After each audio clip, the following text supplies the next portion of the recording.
Supreme court ने आज वक्फ कानून के अहम प्रावधानों पर रोक लगा दी है। सुप्रीम कोर्ट ने अपने अंतरिम आदेश में साफ साफ कह दिया, जब तक कोर्ट में सुनवाई चलेगी तब तक न तो वक्फ संपत्तियों की स्थिति बदली जाएगी, ना ही वक्फ बोर्ड या वक्फ काउंसिल में किसी की नियुक्ति की जाएगी। सरकार ने भी आसानी से मान लिया, क्योंकि सरकार ने कोर्ट से 7 दिन का समय मांगा था, लेकिन सुप्रीम कोर्ट ने लगा दी शर्त, आपको 7 दिन का समय चाहिए, तो तब तक आप कोई बदलाव नहीं करेंगे, इस कानून को प्रभावी तौर पर जमीन पर नहीं उतारेंगे। सरकार ने मान लिया। सुप्रीम कोर्ट में सरकार की तरफ से सॉलिसिटर जनरल तुषार मेहता ने कहा, हम ये मानते हैं कि हम जो आप कह रहे हैं वही करेंगे, यानी एक वक्फ बोर्ड और वक्फ काउंसिल में कोई नियुक्ति नहीं करेंगे, और दूसरा जो कलेक्टर हैं या सरकारी अधिकारी हैं वो अपनी जांच कर सकते हैं, लेकिन किसी भी वक्फ संपत्ति की स्थिति में कोई बदलाव नहीं किया जाएगा। यानी कुल मिलाकर स्थिति आज दूसरे दिन की सुनवाई के बाद यह है कि सुप्रीम कोर्ट ने अपने आदेश में वक्फ कानून के अहम प्रावधानों पर रोक लगा दी है। सबसे पहले आपको चीफ जस्टिस ऑफ इंडिया ने आज की सुनवाई के बाद क्या आदेश दिया है वो बता देता हूं। सुप्रीम कोर्ट ने आज अपने आदेश में साफ साफ कहा कि सुनवाई के दौरान सॉलिसिटर जनरल ने हमें बताया कि सरकार 7 दिन में जवाब देना चाहती है। उन्होंने आश्वासन दिया कि धारा 9 और 14 के तहत वक्फ बोर्ड में नियुक्ति नहीं होगी, सुनवाई की अगली तारीख तक वक्फ संपत्तियों की स्थिति नहीं बदलेगी, वक्फ संपत्तियां चाहे वक्फ बाय यूजर हों या वक्फ बाय डीड हों, वो वक्फ संपत्तियां ही रहेंगी। पंजीकृत या अधिसूचना के माध्यम से घोषित वक्फ संपत्तियों की यथास्थिति बरकरार रहेगी। यह सॉलिसिटर जनरल ने हमको आश्वासन दिया है, चीफ जस्टिस ने कहा। फिर आगे वो कहते हैं, हम बयान को रिकॉर्ड पर लेते हैं, केस की अगली सुनवाई 5 मई को होगी, 7 दिन में केंद्र सरकार जवाब देगी, और फिर उसके बाद 5 दिन में याचिकाकर्ता केंद्र के जवाब पर अपना जवाब दाखिल कर सकते हैं। तो यानी 5 मई तक सुप्रीम कोर्ट के इंटरिम ऑर्डर के मुताबिक वक्फ कानून के सबसे अहम और सबसे कंट्रोवर्शियल प्रावधानों पर, विवादित प्रावधानों पर रोक लग गई है। सुप्रीम कोर्ट में आज सॉलिसिटर जनरल तुषार मेहता ने क्या कहा, जरा वो भी सुन लीजिए, बहुत अहम है। तुषार मेहता सरकार की तरफ से कोर्ट में कहते हैं, कानून पर स्टे लगाना एक दुर्लभ कार्यवाही है। केस की शुरुआती सुनवाई में आमतौर पर यह नहीं होता और यह नहीं होना चाहिए। सॉलिसिटर जनरल ने सुप्रीम कोर्ट की 3 जजों की बेंच से कहा, हमने लाखों चिट्ठियों के आधार पर यह कानून बनाया है, इसमें संशोधन किया है, क्योंकि वक्फ बताकर पूरे गांव के गांव कब्जा लिए गए, निजी संपत्तियों पर कब्जे कर लिए गए। पुराने कानून से लाखों निर्दोष लोग प्रभावित हो रहे थे। सुप्रीम कोर्ट इस कानून के अहम प्रावधानों पर रोक लगाकर बहुत गंभीर और कड़ा कदम उठा रहा है। बिना सहायता के एक तरह से वो कानून पर रोक लगा रहा है। लेकिन उसके बाद भी चीफ जस्टिस टस से मस नहीं हुए, और उन्होंने सरकार को समय देते हुए साफ साफ कह दिया कि हमारी शर्त है, आपको रोक तो इन प्रावधानों पर लगानी पड़ेगी। उससे पहले, आदेश से पहले सुप्रीम कोर्ट में जब आज की दूसरे दिन की सुनवाई चल रही थी, तब सुप्रीम कोर्ट ने क्या कहा, बेंच ने क्या कहा, जरा वो भी सुन लीजिए।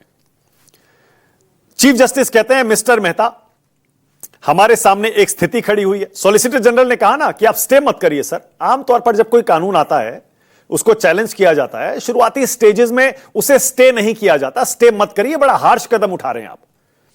उस पर जस्टिस संजीव खन्ना कहते हैं, चीफ जस्टिस संजीव खन्ना कहते हैं, मिस्टर मेहता, हमारे सामने एक स्थिति खड़ी है।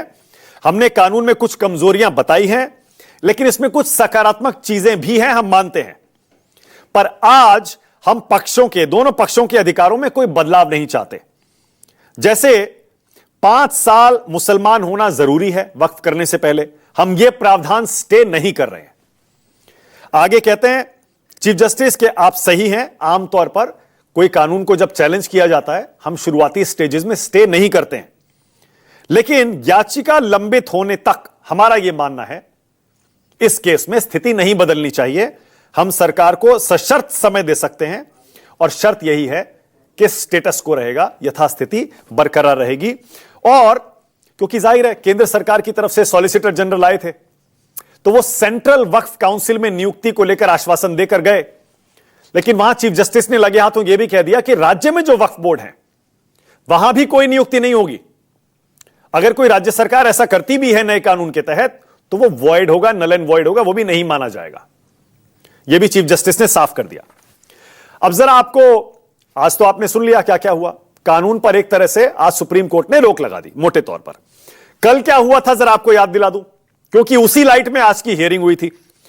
कल चीफ जस्टिस अंतरिम आदेश देना चाह रहे थे। उन्होंने कहा कोर्ट द्वारा घोषित वक्फ संपत्ति डिनोटिफाई नहीं होगी, चाहे वो संपत्ति वक्फ बाय यूजर हो या बाय डीड हो, सुनवाई तक रोक जारी रहेगी। वही जो आज भी लागू हुआ है फैसला। दूसरा, कल सुप्रीम कोर्ट की तरफ से चीफ जस्टिस अपने इंटरिम ऑर्डर में कहना चाह रहे थे कलेक्टर जांच करते रहेंगे लेकिन उनका आदेश प्रभावी नहीं होगा। सरकारी जमीन है या वक्फ, इसका फैसला सुनवाई तक नहीं होगा। तीसरा, वक्फ काउंसिल और वक्फ बोर्ड में सभी सदस्य मुस्लिम ही होंगे। एक्स ऑफिशियो मेंबर्स किसी भी धर्म के हो सकते हैं, यानी जो केंद्रीय मंत्री होते हैं वो किसी भी धर्म के हो सकते हैं। कल ये इंटरिम ऑर्डर सुप्रीम कोर्ट में 3 जजों की बेंच देना चाह रही थी, लेकिन तभी सॉलिसिटर जनरल ने कहा कि हमें 1 दिन का समय दीजिए, तो सुप्रीम कोर्ट ने 1 दिन का समय दे दिया। यह इंटरिम ऑर्डर पास नहीं किया था। आज सॉलिसिटर जनरल सरकार की तरफ से पेश हुए। उन्होंने कहा हमें 7 दिन का समय चाहिए अपना रिप्लाई फाइल करने के लिए, डिटेल्ड रिप्लाई फाइल करने के लिए। तब कोर्ट ने कहा शर्त है, स्टे मानना पड़ेगा। सरकार ने स्टे मान लिया और 7 दिन का समय ले लिया। अब अगली सुनवाई 5 मई को होगी। तो डिबेट शुरू करते हैं। राष्ट्र की बात में आज का सवाल आपकी स्क्रीन पर। आज का मेरा पहला सवाल राष्ट्र की बात में बड़ा सीधा, क्या झुक गई सरकार और सुप्रीम कोर्ट में रुक गया वक्फ कानून? और दूसरा, दूसरे दिन की सुनवाई में भी मुस्लिम पक्ष खुश हुआ।